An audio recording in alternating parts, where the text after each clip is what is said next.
Welcome to episode 225 of the Selling Your Screenplay podcast. I'm Ashley Scott Myers, screenwriter and blogger over at sellingyourscreenplay.com. Today I'm interviewing Canadian writer Brandon Rhiness. Brandon was working a day job about 5 years ago and finally committed to writing. He started out by writing and producing his own comic books, and then he started writing screenplays about 3 years ago. And he now has a half dozen or so projects in various stages of development, including some films that are in the latter stages of post-production. And he's making a full-time living as a writer up in Canada. So he's got a great story. It's just a great story about one person with some talent and some drive and determination, and how he's been able to find success in the business. And again, living way up in Canada, a long ways from Hollywood. So stay tuned for that interview. If you find this episode valuable, please help me out by giving me a review in iTunes, or leaving a comment on YouTube, or retweeting the podcast on Twitter, or liking or sharing it on Facebook. These social media shares really do help spread word about the podcast, so they're very much appreciated. Any websites or links that I mentioned in the podcast can be found on my blog in the show notes. I also publish a transcript with every episode in case you'd rather read the show or look at something later on. You can find all the podcast show notes at www.sellingyourscreenplay.com/podcast, and then just look for episode number 225. If you want my free guide, How to Sell a Screenplay in 5 Weeks, you can pick that up by going to sellingyourscreenplay.com/guide. It's completely free. You just put in your email address and I'll send you a new lesson once per week for 5 weeks, along with a bunch of bonus lessons. I teach the whole process of how to sell your screenplay in that guide. I'll teach you how to write a professional logline and query letter, and how to find agents and managers and producers who are looking for material. Really is everything you need to know to sell your screenplay. Just go to sellingyourscreenplay.com/guide. Quick few words about what I'm working on. Quick update on The Pinch, my crime thriller feature film that I wrote and directed and produced last year. Haven't really done a lot on that the last couple of weeks. I'm still talking with distributors, so there's still some emails bouncing back and forth, just trying to see if I can cut some kind of a deal with distributors. I'm still waiting to hear back from a few film festivals, so no real update on that.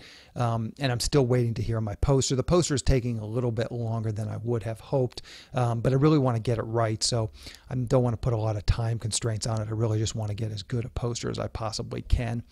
On the writing front, last week I wrote up a 9-page horror short script. Not really sure what I'm going to do with it. It's pretty simple. It's basically just 4 actors. I guess 5 actors is what I would need, and just one house. I have the house already, so it would be pretty easy to shoot. So I'm thinking maybe I'll go and shoot a little horror short film, but haven't decided on that. And then what I started working on after I finished this horror short film is a animated short, and it's a superhero cartoon. I would say sort of like an homage to those old Justice League cartoons, which is kind of, I really grew up watching those reruns as a kid.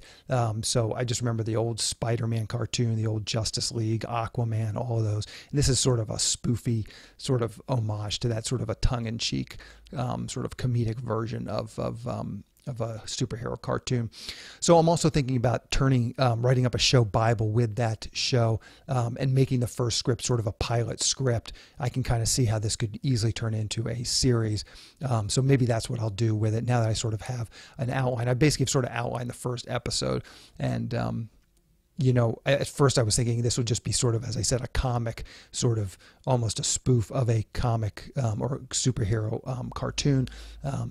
But I think if I angle it just right, I think it could be pretty easily be a show that goes on. So if anyone who listens to the podcast has any experience with animation, not so much in writing, but the actual production, please drop me a line.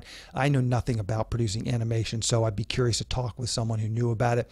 I mean, I know stuff like the Pixar animation is sort of high end, and as I said, this sort of old school type of animation from maybe the 70s and 80s that these superhero cartoons were done in. I just have no idea, like, is that more expensive? Maybe that's become more expensive. Maybe nowadays with computers, the Pixar animation is cheaper.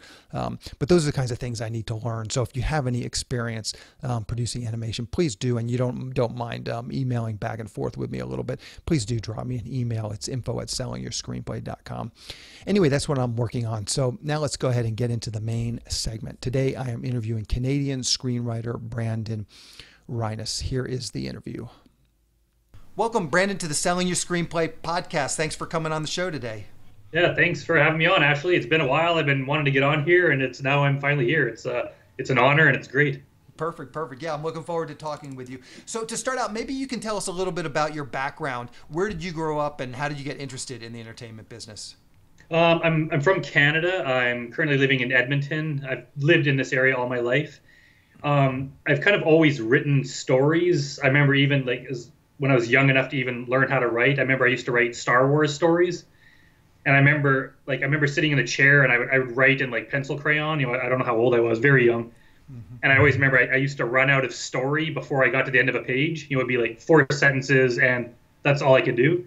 And I remember the first time I wrote an entire one page, like double space, it was like a milestone. I was like, oh my God, like I'm a writer.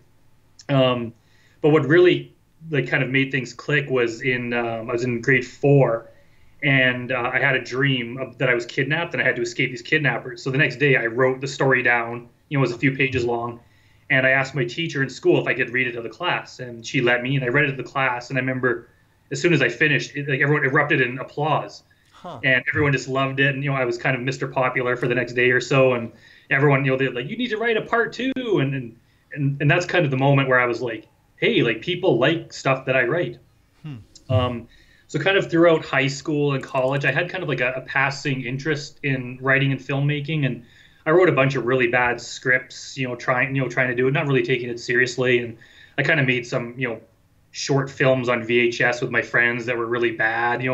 I never really thought it'd be a career. It was just kind of something I did for fun. And it wasn't until kind of in the last 5 years, I've always been kind of interested in comics, and I started writing and publishing my own comics. And then I get hired, to write some other comics, and I was actually making a bit of money at it and getting some attention. And at that point, I'd given up on screenwriting for about 8 years.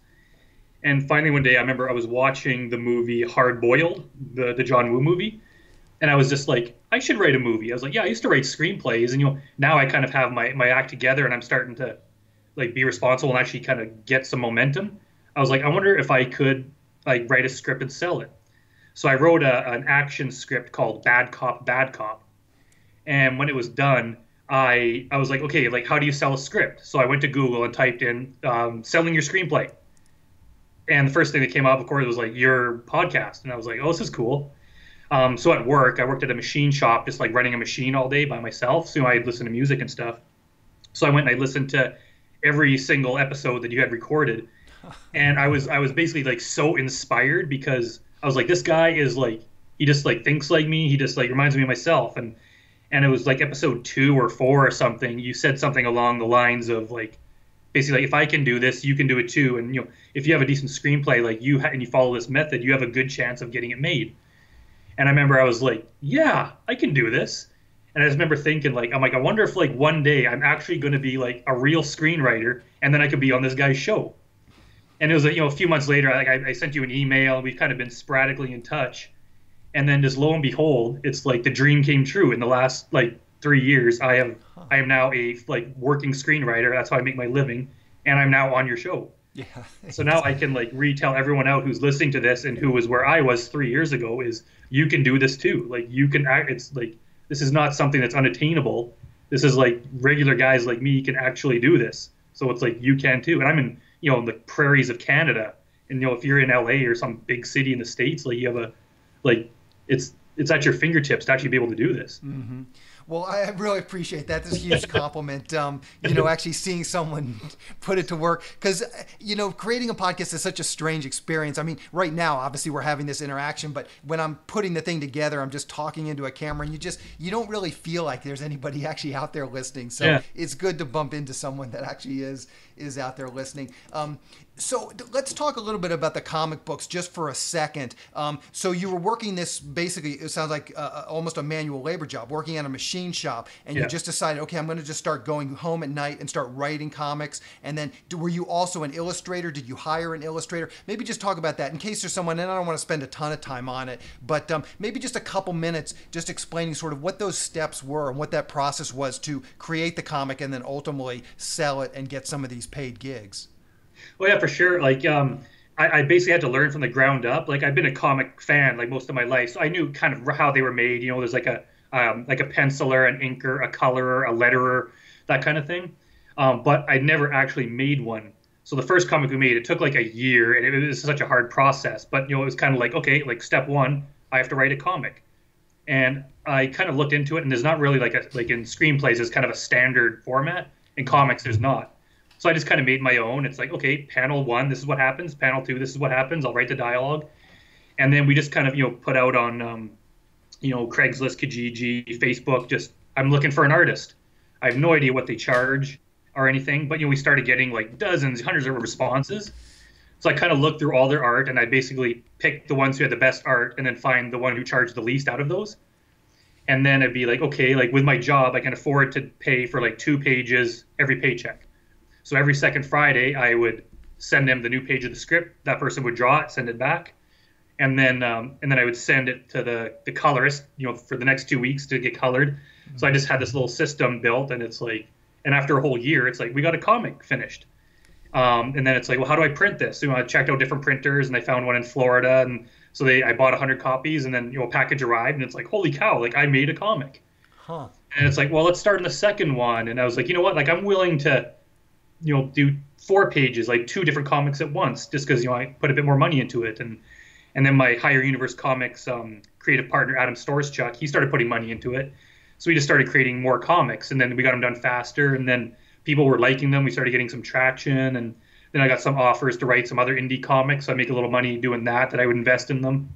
And then how are you getting this traction? Was that literally like walking into a comic store, showing them and say, hey, would you guys sell our comic? How do you get traction for a comic? Honestly, it's funny that like partly it was just social media, just telling everyone about it. But we actually had like a funny method of selling them. Is my Adam, my partner, he would just take a stack of them, and he would just go and hang out at bars at night and drink. And he would just run into people and be like, hey man, we're from Edmonton, we make comics, you want to buy one, $10? And of course, people having a few drinks. Yeah, sure, I'll read one.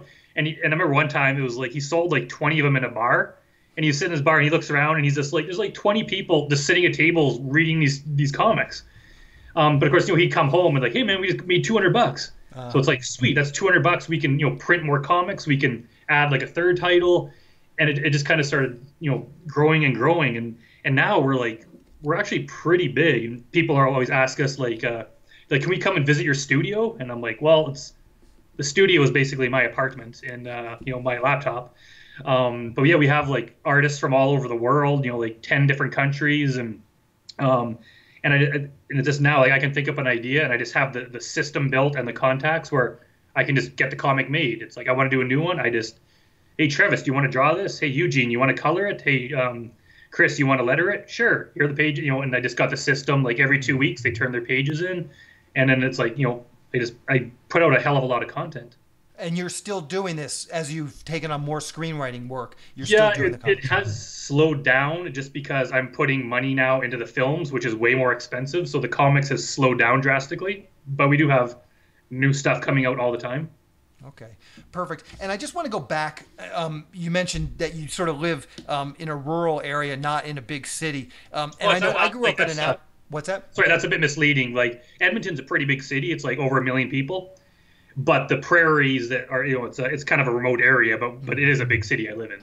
Okay. Yeah, no, I understand. But I think I grew up in Annapolis, Maryland. So, I mean, I don't know what the population is there, but it's not, it's not a huge city, but it's outside of D.C., it's outside of Baltimore. But, growing up, I didn't know any artists at all, writers, actors, directors, filmmakers. And so for me, that was a big stumbling block to get over, just to feel like this is actually something that could be real. And I'd be curious how you got over that. I mean, what inspired you with these comics that you thought, did you know some other people that were having some success with this, or was it just purely, I'm just going to make a go at this, I don't care, even though I've never met anybody that did this?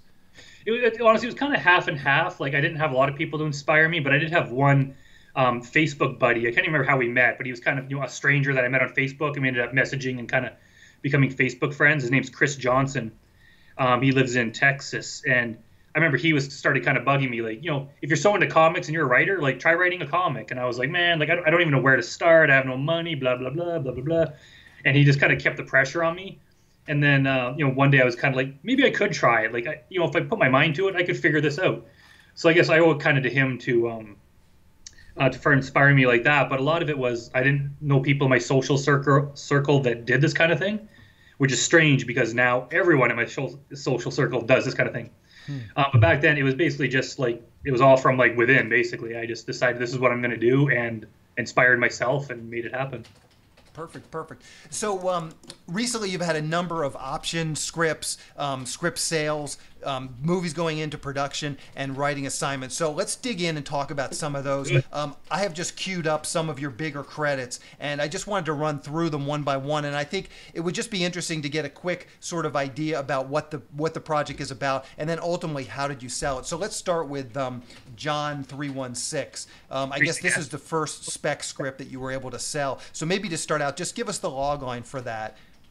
Basically, yeah, it's John 3:16 is the title. It's kind of like loosely based on the famous Bible verse, but basically it's a guy named John who shows up at this mental institution and he thinks he's Jesus, and he ends up kind of like inspiring the staff. And there's kind of a thing like is he really like have Messiah-like powers, or is he just a crazy guy? And and basically he just inspires kind of the other patients and the staff, and kind of basically helps them with their lives and stuff. It's like a feel-good drama. Okay. And was there some budgetary things?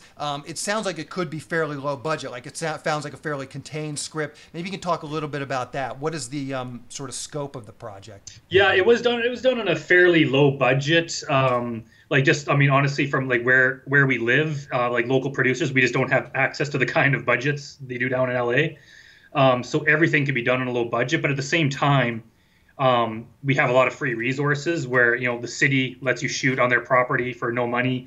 There's just things like that. Like I think like the actual wages that people make are probably like a quarter of what they do in LA. So basically, like a $250,000 budget here is probably like $2 million, in LA, something like that. So it was, basically most of it, the story took place in the mental institution, and they shot actually at a real mental institution. So it was a fairly low budget, but I mean, they made the best of the resources they had. Yeah, sure. And where did this idea come from? What was the genesis of it? Actually, it was funny. A filmmaker I used to live with, it was about 2007. We made this like really, really stupid feature-length action movie called Errand Boy, and basically there was no budget. We just had all our friends in it, and we were running around town, filming stuff. And but that guy, Knight and Richmond, while we were living there, he worked at the mental institution where they shot it. And I remember one day, like, we asked him, like, do you ever get people to come in, like, thinking, like, they're someone else, like Napoleon? And he's like, it's always either Jesus or Darth Vader. And that kind of just stuck in my mind. And I just kind of, years later thought, like, what if there was a guy who was Jesus and, like, maybe he really was, that kind of thing? So that's what kind of, like, spurned the whole idea. Yeah, yeah. So how did you ultimately sell this script? It was actually... it's funny because I actually gave up on it. I was about halfway done the script, and the story just kind of went off the rails, and it was poorly written. It was like at the time I thought it was my worst script. I was like, okay, like I'm gonna shelve this for now. Maybe one day I'll come back to it. And I actually saw a Facebook post by an Edmonton producer, Jarvis Greiner from Hot Shots Films, and he'd been in LA for like 10 years or something, doing whatever down there, and he just came back to Edmonton, and he posted on a Facebook filmmaking group that he was looking for scripts. So I messaged him, we met for coffee, and I gave him like a few of my horror and thriller scripts. And he read them, and he's like, I really like it. I like your writing. He's like, but horror is not really my thing. He's like, do you have a drama by any chance? And I was like, well, I'm like, I got this one thing. Like, I'm like, it's, like really, and it's not finished. And I pitched it to him, and he's like, oh, I want to read it. And I was like, well, it's halfway done. It's like, it's really bad. And he's like, I don't care. I want to read it. And I was like, okay. So I emailed it to him what I had. And, I was like, keep in mind, this is not my best work. This does not represent me. And I thought he was going to hate it. And I remember it was Christmas morning, 2 years ago.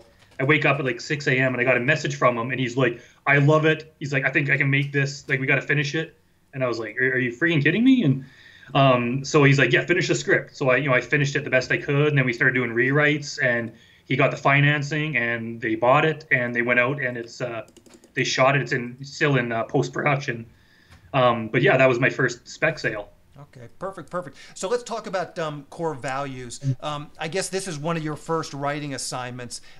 So maybe you can talk a little bit about that. What's the pitch on that one, the logline on that one? Core values is basically a guy from the city. He's like a reporter. He goes back to his old hometown, basically because his father died and he's got to go settle his estate. But at the same time, there's this ongoing, like, between the native reserve and the city or the town where he's going, there's kind of like a big fight going on about running a new freeway through the land.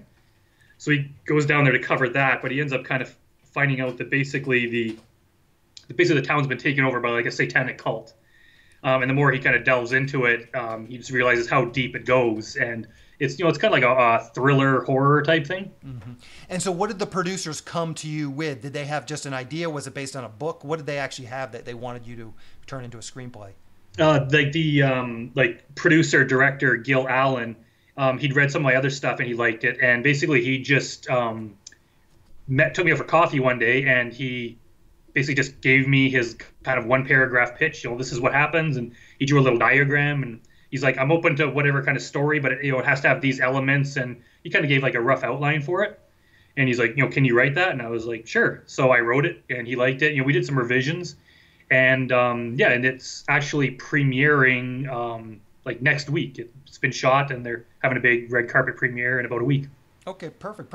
And I just want to touch on, go back one, but also on this. How did you meet this guy? And I misheard his name, but how did you meet this director? And then taking a step back, how did you meet the producer for John 316?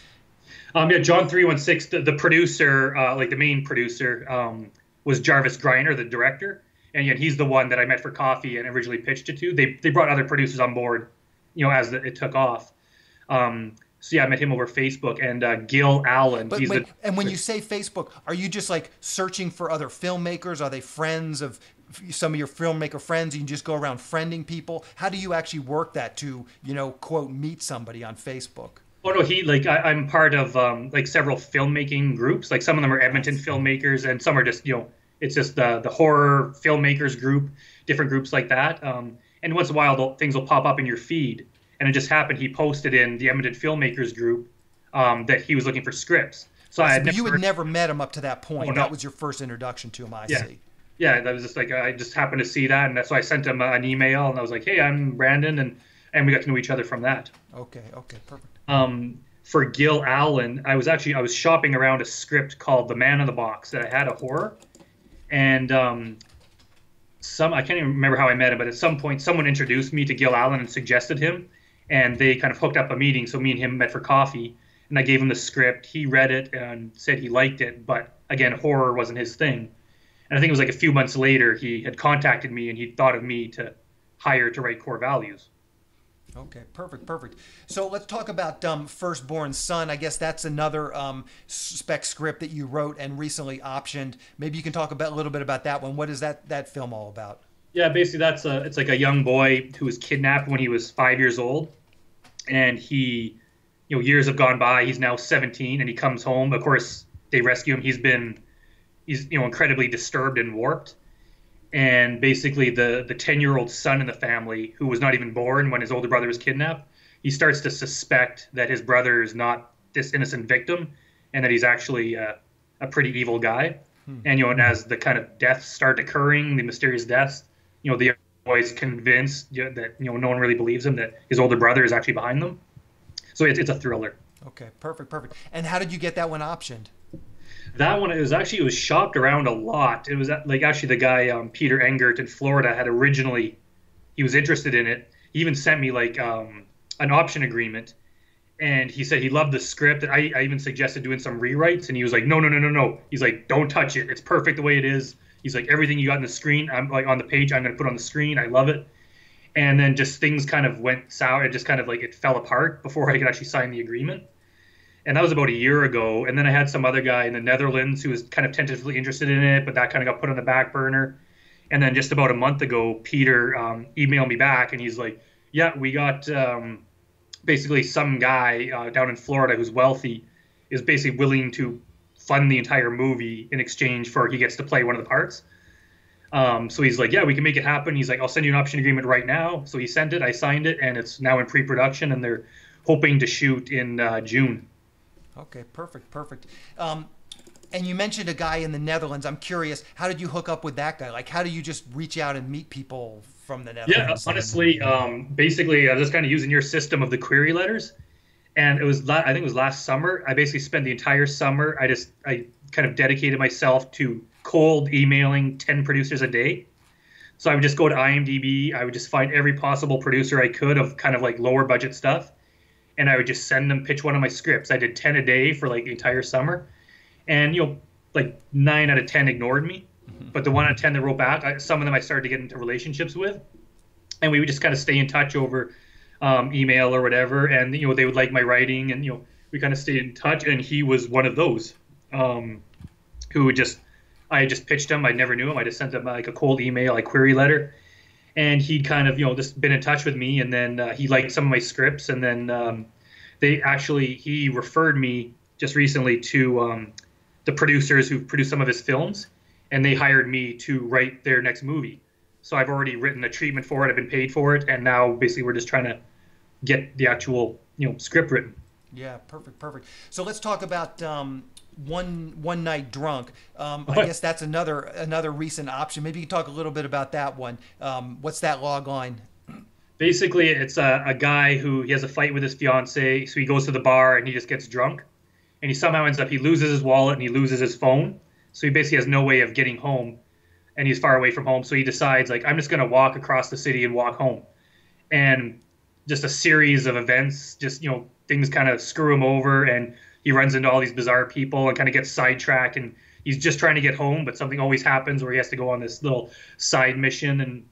And it was funny enough because like I pitched that script to so many people, and basically no one liked it. There was this yeah, it's interesting, and this no one could really feel it. But then Sherman Malone, who's like a young actor director from Dallas, Texas, he read it and he just loved it, and he actually showed me his first low budget feature he made, and after watching it I was like, yeah, he's perfect. Like, he's just such the everyman guy that he'd be perfect in a movie full of like him interacting with weirdos. And I remember when I first pitched it to him, he looked at my IMDb page and he's like, oh, like you've had so much stuff done, like he's like, I don't think like I'm ready for, like, I can't afford someone of your caliber. And I was like, hey man, I'm still indie, I'm not a rich guy, like we can work something out. So we worked out a deal, and I was like, you know what, like, this script's not getting traction anywhere else, but I have one guy that loves it, so it's like, yeah, let's do it. So that was probably like 6 months ago we signed that, and just yesterday he announced he's doing auditions and stuff, so he's like hoping this summer he'll be shooting. Perfect. Let's move on to Red Room. I guess that's another writing assignment. And I just, in my notes, I have something about a company in Netherlands, so maybe that circles back to the story you were just talking about. Is that the writing assignment you just mentioned? Yes, that's the exact one. It was actually, they filmed it as they shot it as like a 5-minute short. It's probably a year or two ago, and they've kind of had it in the works, and yeah, they hired me to basically write a treatment. They had an outline and they had the short film, and they asked me to expand it into a feature. They had a director in mind. Like, his name escapes me, but he's like an older director, I think from like the 70s and 80s. But their plan was to like reignite the Italian horror genre. So they hired me to write this treatment, which I did. I wrote a 15-page treatment, sent it to them, and they got back to me and said, well, this director he didn't like it. I was like, okay, well, that sucks. I don't know if it was my treatment or just the entire concept that he didn't like. So now they took the project back to Nick, who was that first guy I was telling you about that I just cold emailed. And he's also the one that directed the short. And they're like, well, hey, like, do you want to direct it? So they're meeting on the 23rd. And I guess the decision will be made at that point whether to move ahead. I think it's a really cool story. So I got my fingers crossed that they'll basically hire me to finish the entire script. Yeah, perfect. So another one of your scripts, On the Hour, I guess that's another script that you've recently optioned. Again, what's the log line on that, and how did you option it? On the Hour, it's basically a group of friends go to stay. This guy inherits a house, like a big property from his grandma when she dies, and he brings all his friends out there to kind of have a housewarming party, but he didn't realize that his grandma was a witch and the property was cursed. And basically, they start dying off one by one on the hour, every hour. So basically, the stroke of every hour, one of them will just die in some horrible way. And they have to find a way out of this curse. And how did you get that gig? That was a spec. I just came up with that myself. I wrote it, and I've been shopping that one around. I had a lot of interest in it, and I had a company in LA. They offered me like a very small amount of money for it, but they wanted like to change the ending. And I was kind of debating whether or not to do that. But honestly, for what they were offering, I was like, that's not even really worth doing it. But then I got contacted by a producer in Vancouver just within the last month, and he's like, I love it. Like, we can sell this. They want to do it for like 1.5 million. They sent me the option agreement. I signed it, and he's raising the money now. And they hired some like company that does like movie budgets. They've hired some company to do like an actual budget for it. So they're actually they're putting money into it already. But they're hoping it's a 12-month option. So he's fairly confident. So hopefully that one will get off the ground and happen. Perfect. And let's talk about Cold Comfort for a minute. I guess that's a film that you've written and you're also directing. Maybe you can tell us what the log on is there and how you got how you got that one going. Yeah, basically, Cold Comfort is about a young woman wakes up in a room. She's locked in a room, no recollection of why she's there, how she got there, and she quickly finds out that she's been kidnapped.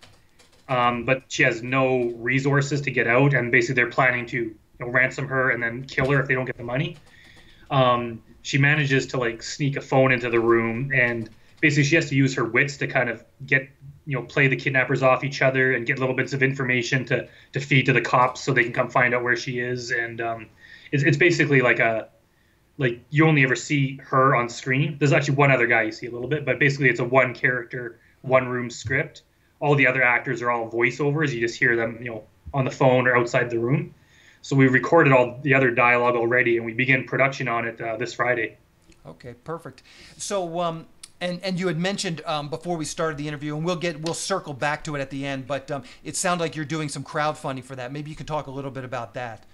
Yeah, we have an Indiegogo campaign going. We're doing this basically on the micro budget. We're trying to raise $12,000. Which is kind of like, we figure we could do it for that with a skeleton crew and basically one actor, one location. We're giving away some cool stuff in exchange. You can actually get some of my comics. If you want to buy a comic, you can get those in exchange for donations. And the cool thing is, too, is like everyone who donates, no matter how small, like you're going to get your name in the credits and on IMDb. So, I mean, if you're interested in that, is getting an IMDb page and just being involved in a movie and having your name on it, by all means, we could do with the help. We appreciate all the money we can get. And we just hope people are willing to help us out. Perfect. So, as I said, we'll circle back to that at the end, and I'll definitely get that link so people can get that, and I'll put it in the show notes. So, as we went through some of your scripts, it seems like a lot of them are sort of thrillers. And I'm curious if that's where your interest lies, or if it's more that you've written a bunch of scripts and you just happen to be optioning more of the thrillers than others of the scripts. Yeah, most of my stuff tends to be horror thriller. That's kind of where my main interest is. I do a lot of I write a lot of comedy too, but they haven't gotten a lot of attention. Of course, like a lot of my comedies are like they're more broad comedies, be like much higher budget. Where it's for a newer writer, it's hard for someone to invest in the tens of millions into a movie. Whereas just like a low budget horror thriller, they're willing to do that. So I think that's mainly what it is. Like, most ideas I have tend to go towards the horror thriller genre. I do the odd like drama. I did one action. It's just that is my favorite genre, but it is a popular genre. And it's like I have to make a living at this, so I kind of have to write the kind of stuff that's going to sell. So if I can do something I like writing and it's a popular genre that someone's going to buy, it's like I'd be a fool not to, focus on that. Yeah, for sure. So you've got a lot going on, obviously directing, writing, multiple writing assignments. How many scripts per year would you say you're able to finish? I'd say like 10. Like I try to do, basically kind of like one a month is what I try to do. It's slowed down a bit recently because, I'm kind of writing some TV episodes now, and I'm writing some reality shows, and I'm directing a movie. So I've kind of had to put my own spec stuff on hold. But when I get into it, like, once I have the outline done, I try to just sit down and do 10 pages a day until the script's done. So when you do that, it's like you can get a hell of a lot of stuff written. And there's times I'll go through and I'll just write, like within a 2 or 3 month span, I'll have like 5 scripts written. And I'll kind of let them sit for a while, and then I'll keep pitching them and keep rewriting them, and they get better and better. And eventually, someone will, choose it. Yeah. And when you had a full-time job, how many scripts per year do you think you were able to write? Back it was like 2 or 3. Yeah, that's the thing about the full-time job is that like it's a full-time job. Yes.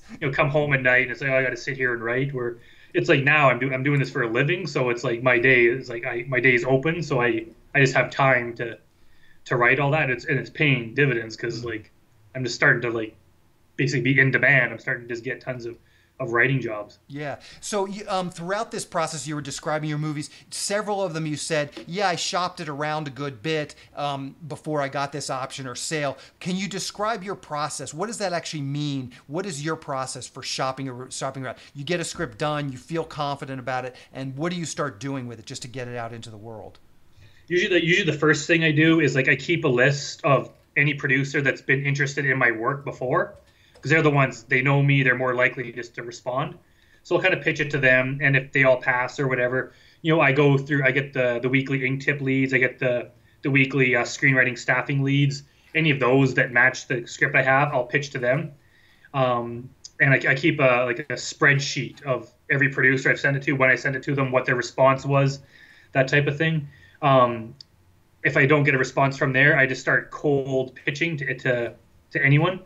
Sometimes I'll just Google like indie horror movies, and I'll just find like a list of indie horror movies from 2017, and I'll just like click on every single one and see if the producer's email address is on IMDb Pro, and then I'll just send them a message. Hey, I'm Brandon. This is my IMDb page. I've had these couple things done recently.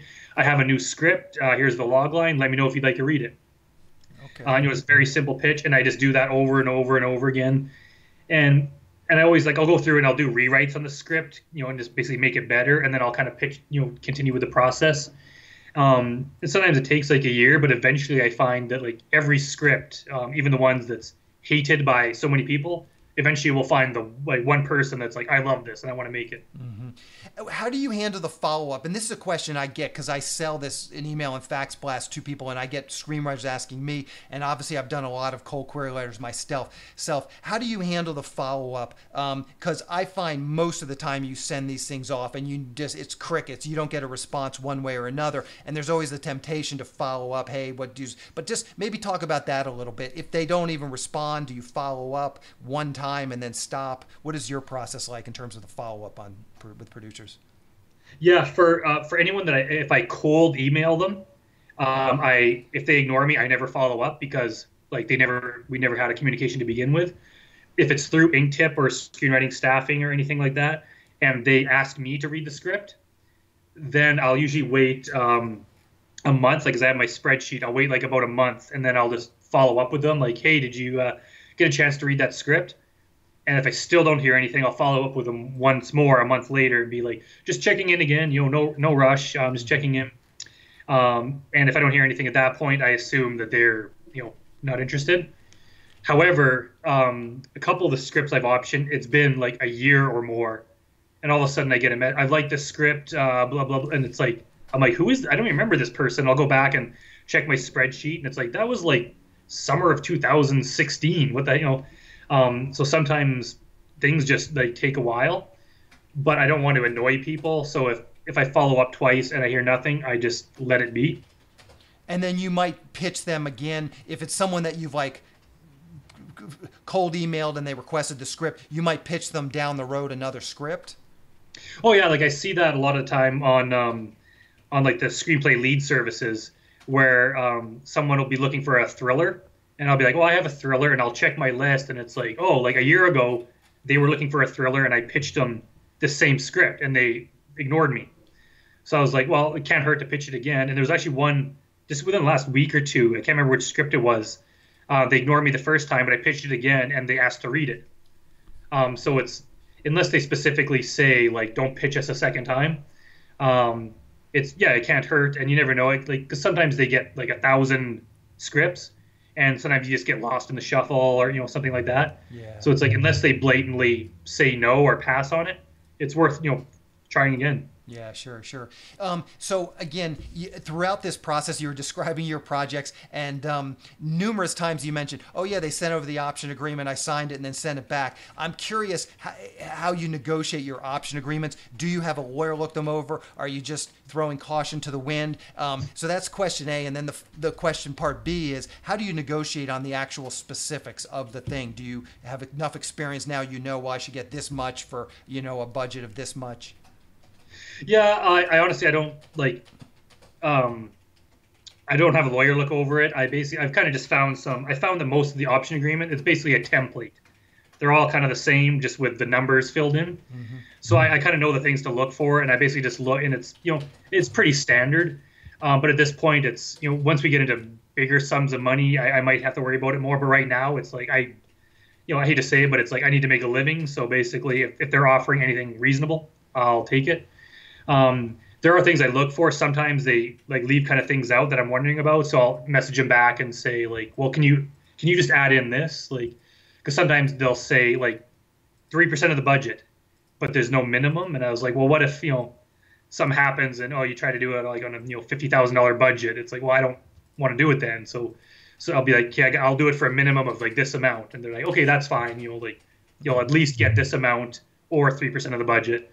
And so I kind of I negotiate on those levels, but like I don't at this point I don't have a lot of negotiating power, and I need to get my stuff out there and I need to get paid. And I found so far everyone's been fair. I've never been ripped off or taken advantage of. Um, so I'm pretty confident with that, and the lawyer things will come in the future. But for now, basically, I got to trust my own gut. Yeah. What is your opinion? I get this question all the time, and I'd be curious to get your take on it. What is your opinion of giving free options? It honestly, every option I've had so far have either been like free or a dollar option.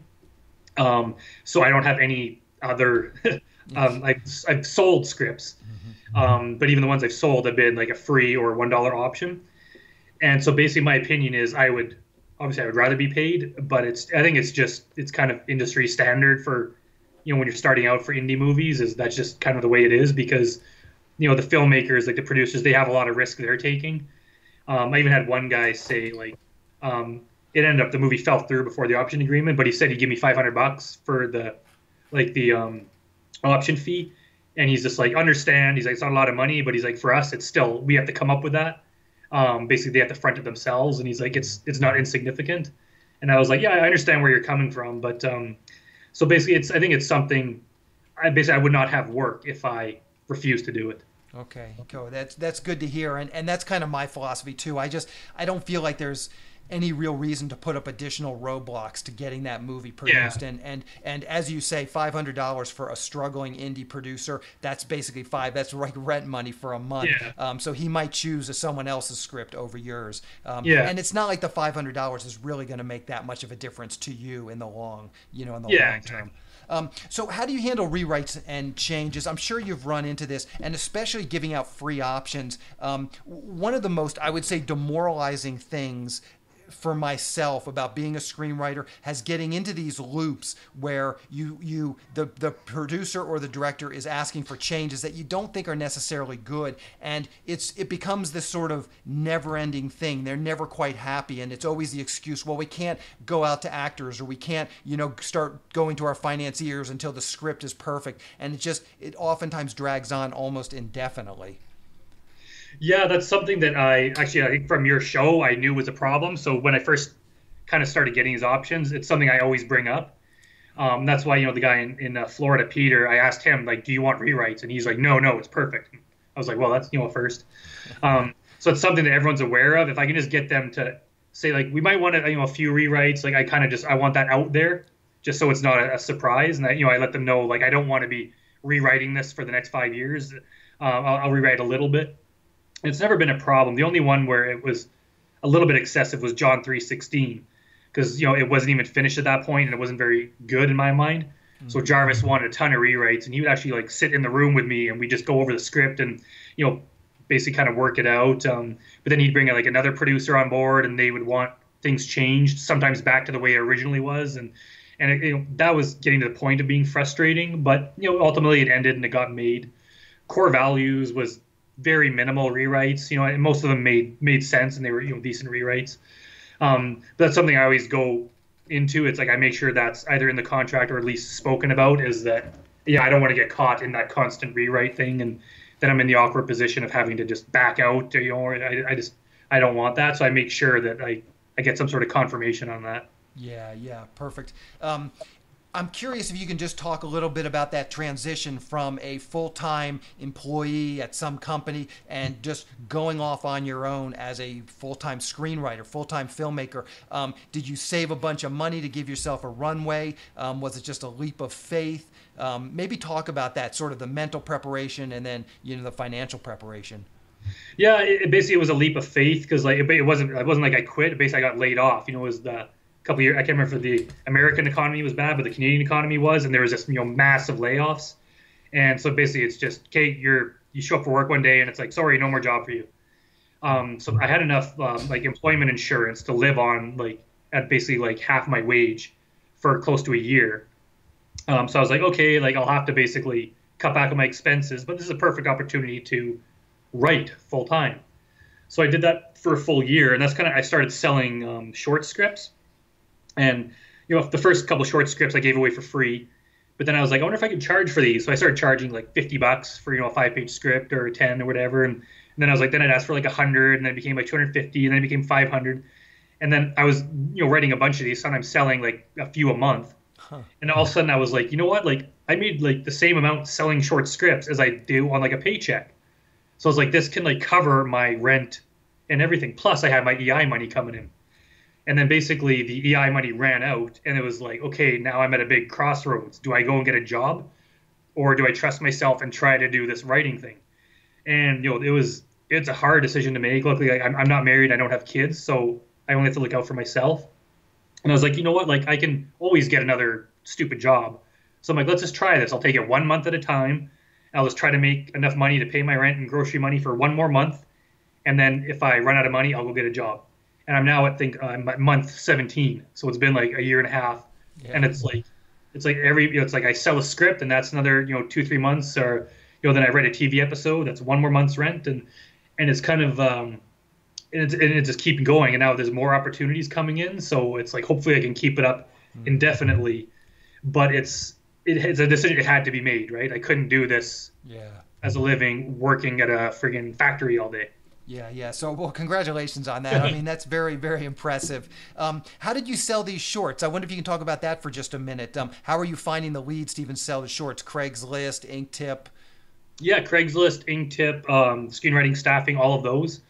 The first one, was just like a young director in Denver wanted to make his first movie. I sent him my 5-page horror script called Granny, and he's like, I love it. I want to make it. I was like, sure. And he's like, I don't got any money to buy it. And I was like, yeah, that's fine. And 3 weeks later, it was made. It was on YouTube, and it wasn't very good. It was pretty, kind of bad, but whatever. But that kind of launched, because I would tell everyone I pitched after that, I had my short script made in Denver.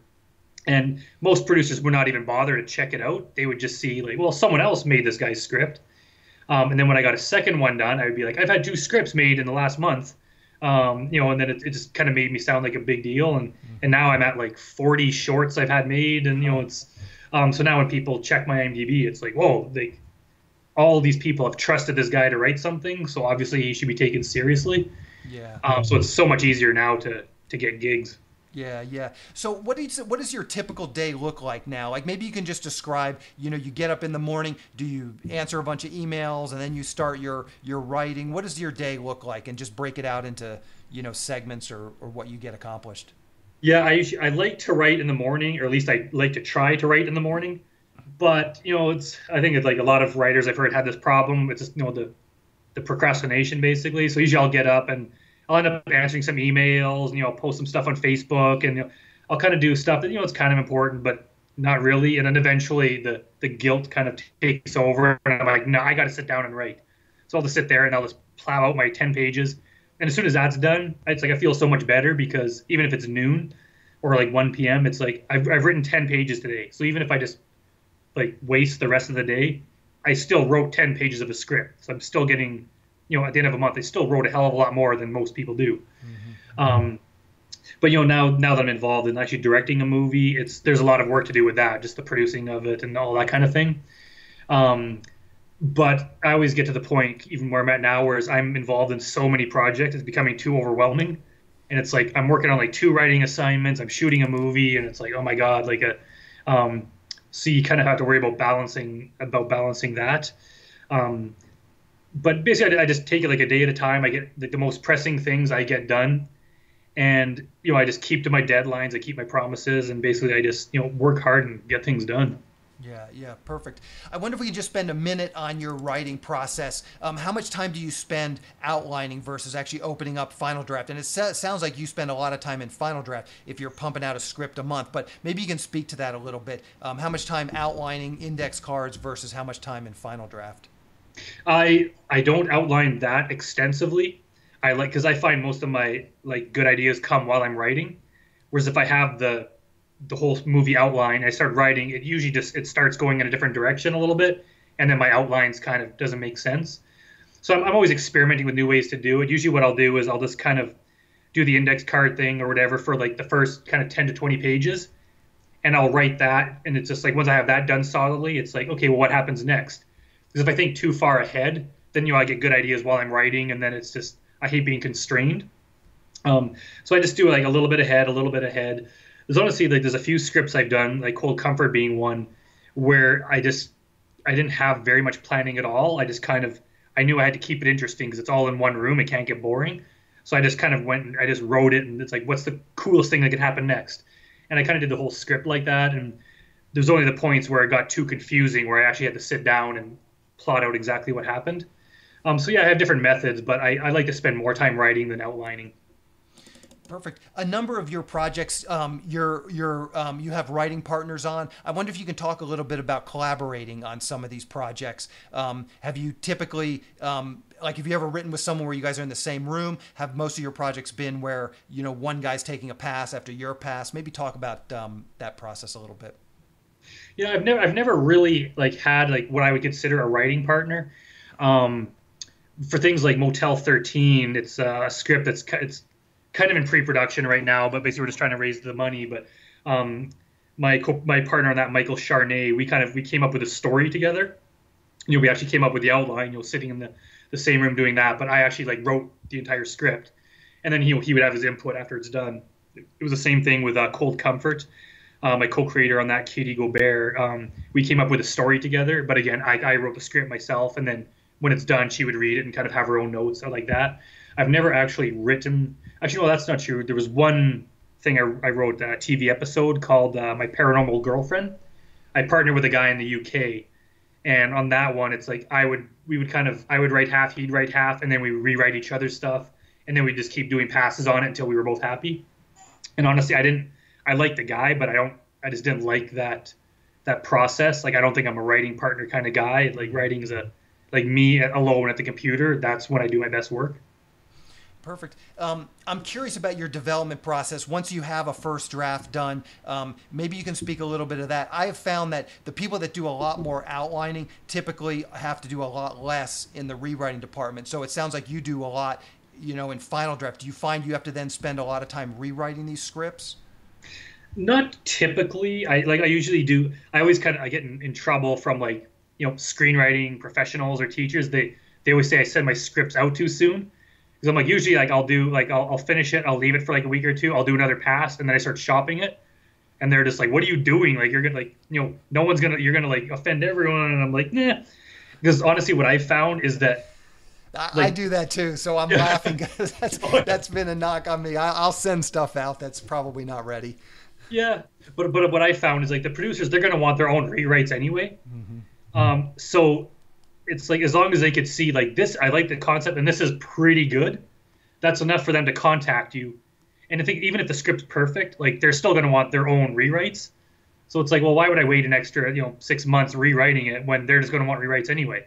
So once I get it where this is pretty good, it's just like I start sending it out, and sometimes I'll get responses, but even if I don't hear anything, I'll keep rewriting it. And I have a couple scripts that are like 2-3 years old that have had no interest, and I'll rewrite it because I'm getting better like every day.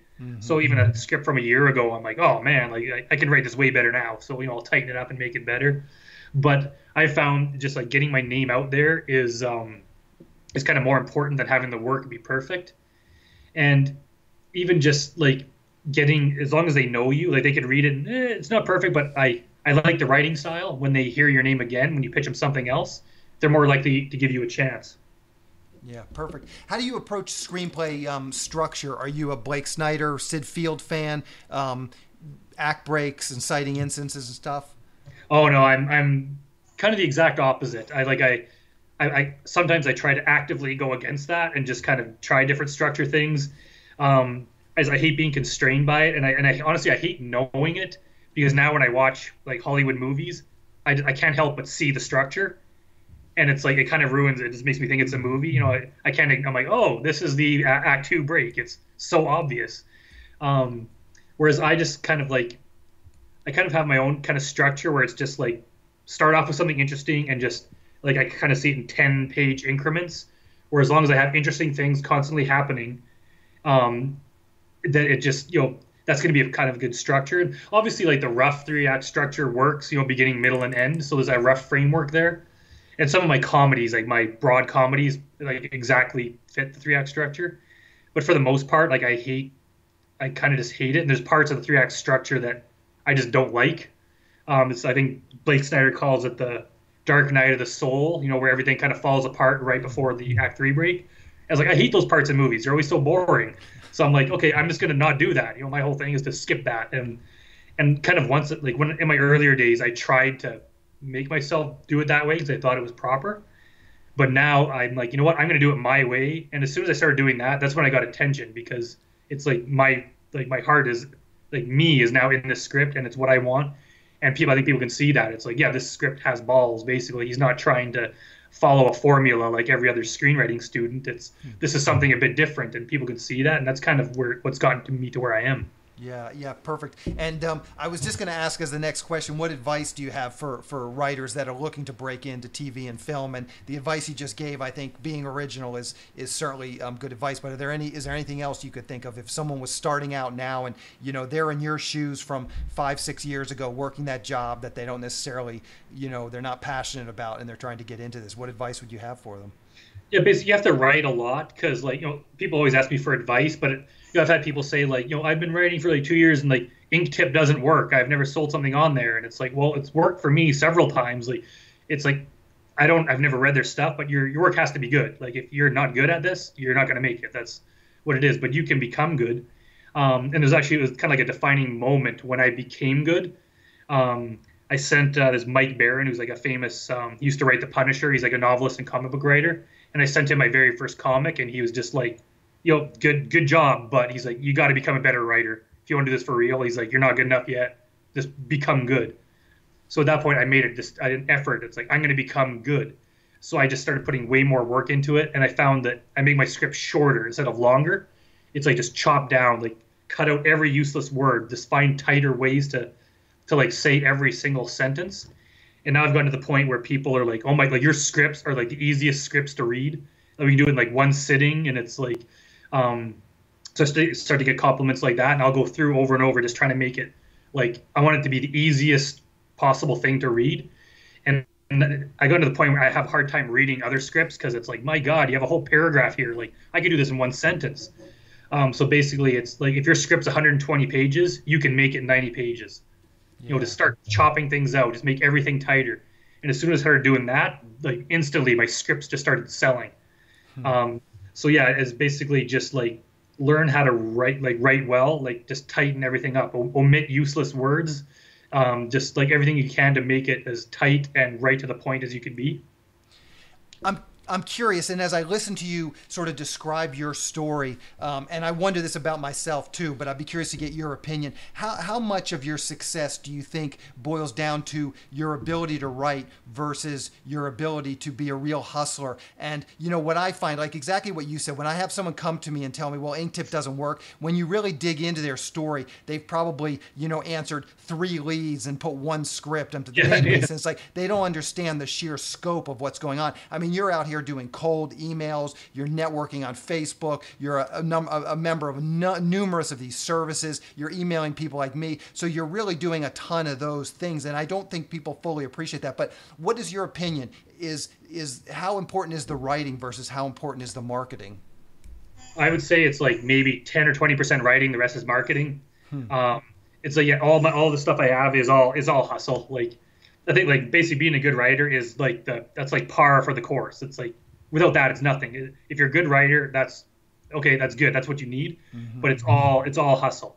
And if you Yeah. could if you could see my list of producers, I show some people, and it takes like a minute to scroll through with the mouse. It's so long. I probably pitched like 2,000 producers, and I've had like 5 options. So if you look at it like that, it seems like I'm a failure. It's like, man, like Mm-hmm. everyone's ignoring you, and I'm like, yeah, most people will. You have to pitch it to friggin' everyone just to find the one person that's going to give you money for it. Yeah, So yeah, and yeah, that's I'll that hustle. that's so important. You just need to find that one person. You don't got to find 100 people at this stage. It's just that one person that can write a check. Yeah, and even like I just had one of my short scripts produced called The Mustache, and actually Mike Charnay, who I mentioned earlier, who's my co-producer or co-creator on Motel 13, he liked it. He produced and directed it, and that was another one. I probably pitched it to like 50 people, and no one was interested. People didn't think it was funny, and just I basically given up for like a year. I'd stopped pitching it until Mike asked if I had a short comedy, and I was like, well, I got The Mustache. You can read it if you want. He's like, this is hilarious. I want to make it. He made it. Now it's like this week, or it was this past weekend, this coming weekend. It's in some film festival in LA, and he's won some awards for it. And it just shows like everyone could hate a script, but there's going to be one person out there who likes it, and it gets made, and it's good, and wins awards. So it's like, just don't give up on anything you're working on, because eventually you'll find someone that's willing to do it. Yeah, yeah. So let's just circle back now to Cold Comfort. Maybe you can just talk about that just quickly. You've got the Indiegogo set up, and what are the dates on that? It sounds like you're going into production and you're trying to raise money really for post-production. Yeah, basically, like we're paying out of our own pocket anything we don't raise. But we wanted to actually, as part of the Indiegogo, we wanted to be able to kind of show some of the stuff we're shooting to kind of get people excited about it. So we're shooting basically over the last week of April. But the Indiegogo goes kind of till mid-May. So I wanted to be basically this podcast would air while it's still going, but also we wanted to kind of just have stuff to show for it. So when the money comes in, we'll have enough to, kind of deal with the second half of paying for everything, which is paying for the post-production costs and all that stuff. Mm-hmm. Perfect. And as I said, I'll get that link from you, and I'll put that in the show notes. If anybody wants to learn more and kind of see some of your footage, they can check out your Indiegogo campaign. Yeah. So what's the best way for people to keep up with what you're doing? Twitter, Facebook, a blog, website, anything you're comfortable sharing, just mention that now, and I'll grab that as well and put that in the show notes. Yeah, sure. My Twitter is just my name, @Brandon I'm on Facebook too, if you're interested, and I have Facebook pages for all my different content. But if you go to thehigheruniverse.com, that is my comic book website. I have some film stuff on there too, but that'll show you some of the comic books I have available. And if you just Google me or any of my stuff, like it's available, like any of my graphic novels or comics are available online. I'm pretty easy to find. I'm pretty approachable. If you want to message me on Facebook or whatever, as long as you're not a weirdo or anything, I'm pretty cool about meeting new people and stuff. Yeah, yeah. So perfect. Well, Brandon, this has been inspiring to me. I really appreciate you circling back with me and just connecting with me, and it's really inspiring seeing what you're doing. I always get the question, do I have to move to LA? So you're living proof that you don't have to move to LA. You can make a career for yourself in Canada and probably other faraway places. Yeah, for sure. So, yeah, thanks for having me on. I'm hoping 3 years from now, someone that was listening today will be on your show, and yeah, I heard that guy Brandon Rhiness, and he inspired me, and kind of pass the torch on. Yeah, yeah. So I hope so too. So, well, Brandon, again, it was great talking with you, and good luck with your project. All right, thanks. Perfect. We'll talk to you later. Bye. Bye. I just want to talk quickly about SYS Select. It's a service for screenwriters to help them sell their screenplays and get writing assignments. The first part of the service is the SYS Select Screenplay Database. Screenwriters upload their screenplays along with a logline, synopsis, and other pertinent information like budget and genre, and then producers search for and hopefully find screenplays that they want to produce. Dozens of producers are in the system looking for screenplays right now. I launched this service at the beginning of this year, and we've already started to see some success stories. You can check out SYS podcast episode 222 with Steve Deering. He was the first official success story to come out of the SYS Select database. You can learn more about all of this by going to sellingyourScreenplaySelect.com. When you join SYS Select, you get access to the screenplay database that I just mentioned, along with all the other services that we're providing to SYS Select members. Those services include the monthly newsletter that goes out to our list of 400 producers who are actively seeking writers and screenplays. Each SYS Select member can pitch one screenplay in this monthly newsletter. We also have partnered with one of the premier paid screenwriting leads sites, so I can syndicate their leads to SYS Select members. There are lots of great paid leads coming in each week from our partner. Recently, we've been getting 5 to 10 high-quality paid leads per week. These leads run the gamut. There's producers looking for a specific type of spec script to producers looking to hire a screenwriter to write up one of their ideas or properties. They're looking for shorts, they're looking for features, TV and web series pilots, all types of different projects. If you sign up for SYS Select, you'll get these leads emailed directly to you several times per week. Also, you can get access to the SYS Select forum, where we will help you with your logline and query letter and answer any screenwriting related questions that you might have. Also in the forum are all the recorded screenwriting classes that I've done over the years, so you'll have access to all of those as well. The classes cover every part of the writing process, from concept to outlining to the first act, second act, third act, as well as other topics like writing short films and pitching your projects in person. Once again, if this sounds like something you would like to learn more about, please go to sellingyourscreenplayselect.com. Again, that's sellingyourscreenplayselect.com. Just a quick shout out to screenwriter David Santo, who sold a screenplay to producer Rick Troxel this last week. The sale was through one of the leads that came through the SYS Select system. Congratulations, David, and thank you, David, for emailing to tell me about this success story. I added a little blurb about this sale to the SYS Success page. If you want to learn a little bit more about that, just go to sellingyourscreenplay.com/success, and you'll see a whole bunch of quotes from all the people that have had some success with our services.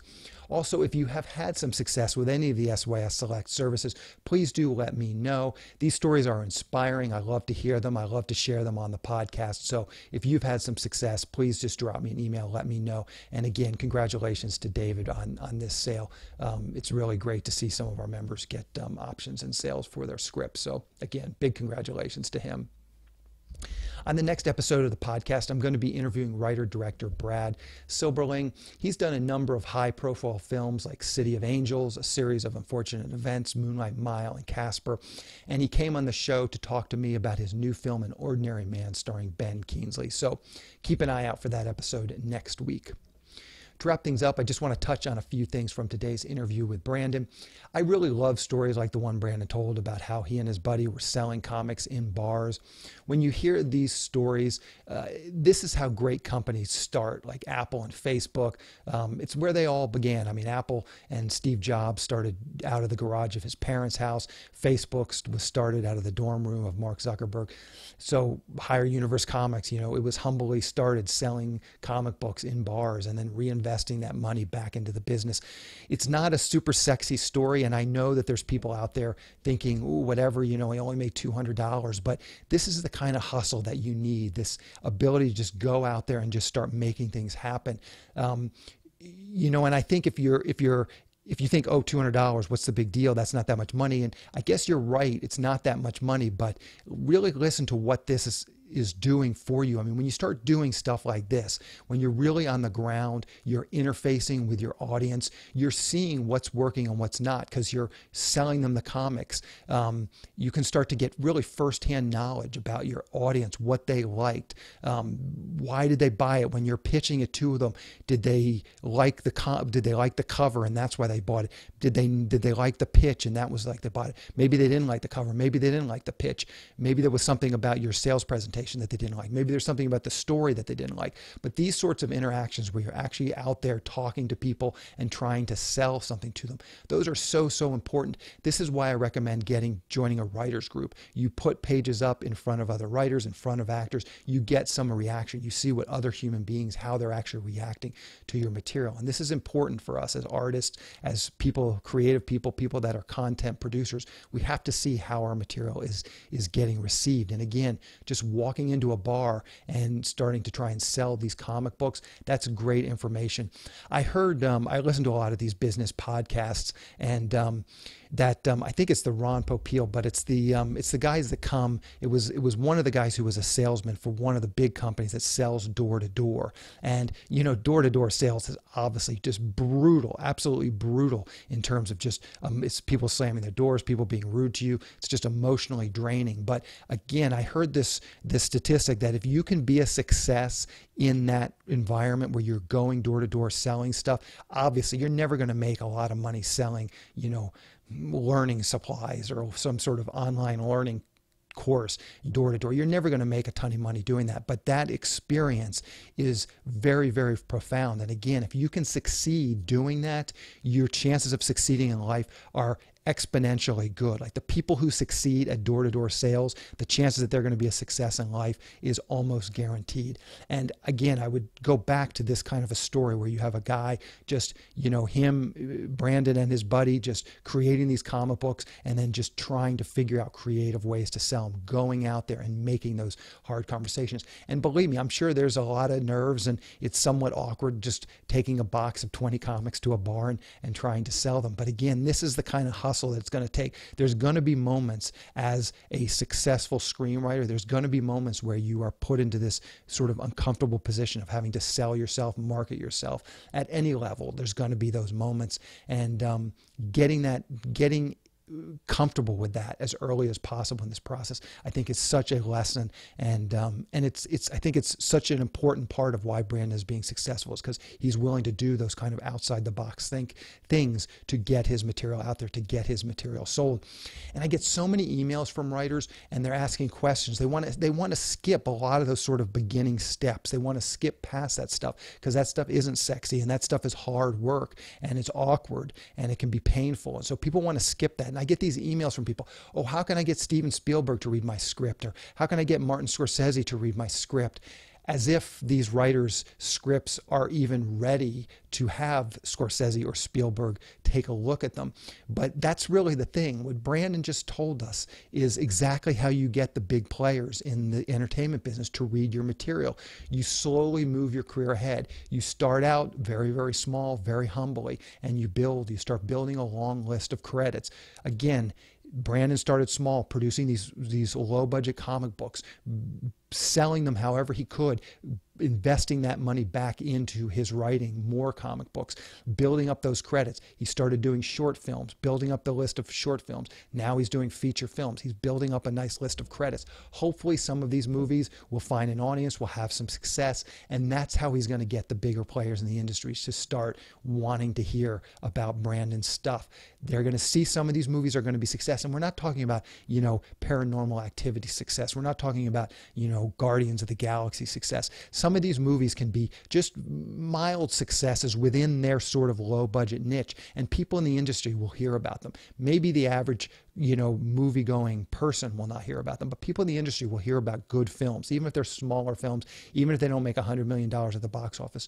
Good material will get recognized, and that's how these big players in the industry, the Spielbergs and the Scorsese, they're not looking to just pluck someone out of obscurity and make them a star.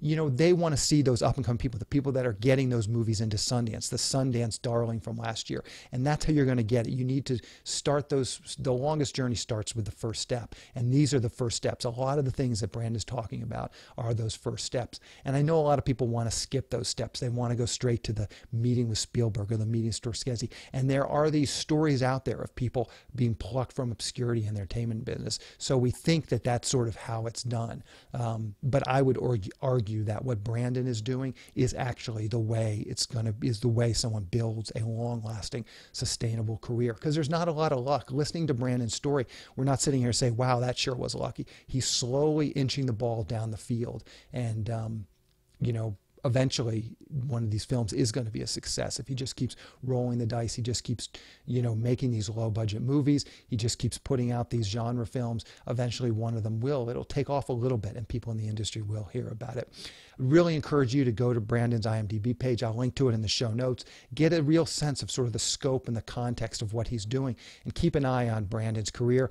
he's doing great work, and I have no doubt that he'll continue to do more great work as he progresses in his career. So I really think he's worth someone for all of us to kind of keep an eye on and be inspired from. So once again, a big thanks to Brandon for coming on the show. I was inspired by it, and I really hope other people out there are as well.